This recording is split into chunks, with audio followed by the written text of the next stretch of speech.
মানবতার শত্রু সিপিএম নির্বাচ্য, ধর্মের শত্রু মানবতার শত্রু সিপিএম নির্বাচ্য, ধর্মের শত্রু মানবতার শত্রু সিপিএম নির্বাচ্য।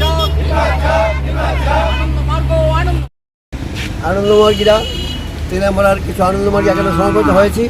আপনারা হয়তো অবগত আছেন, কিছুদিন আগে তেলেমরা বাজারে সিপিএম পার্টির একটা জনসভা হয়েছিল।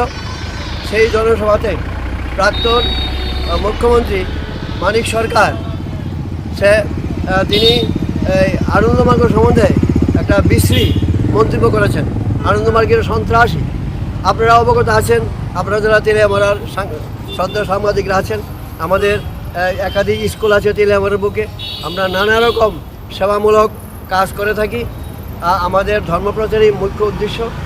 অথচ দেখা গেছে আগেও একবার উনি একই রকম বিশ্রী মন্তব্য করেছেন। আবার তিনি তেলেমরাতে একটা ধর্মীয় সংগঠনের উপর এরকম একটা নগ্ন মন্তব্য করেছেন। এর অবশ্যই কারণ আছে। কারণটা হলো কমিউনিস্ট পার্টি, আপনারা জানেন এটা হলো নাস্তিক পার্টি। ওরা ধর্মকে মানে না, ধর্ম ওরা বিশ্বাস করে না। ওরা বলে ধর্ম আফিনের নেশা।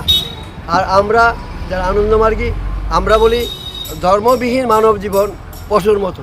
সুতরাং ধর্মই মানুষের মূল জিনিস। আমরা ভারতবর্ষে আমাদের সর্বত্যাগী সন্ন্যাসী দাদারা দিদিরা আছেন, আমরা ধর্ম প্রচার করে যাচ্ছি। পাশাপাশি নানা রকম স্কুল থেকে শুরু করে সেবামূলক কাজে আমরা করে যাচ্ছি। ওরা আমাদের পেছনে বহু আগ থেকেই পাগলা কুকুরের মতো লেগে আছে, নানাভাবে আমাদের কামড়াচ্ছে, ডিস্টার্ব করছে। এটিই মূল কারণ। আর তাছাড়া আরেকটা যে কারণ আছে, সেই যে কমিউনিজম, এখন যে বস্তা বাঁধা কমিউনিজম পৃথিবীতে অচল হয়ে গেছে। ভারতবর্ষ তার কিছুদিন পরে হয়তো দেখাই যাবে না।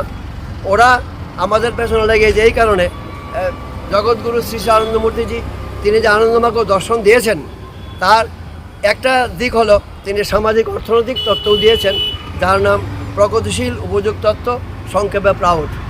এই যে প্রাউড তত্ত্ব, এই প্রাউড তত্ত্বই কমিউনিজমের মরণ ফাঁদ। ওরা বুঝতে পেরেছে।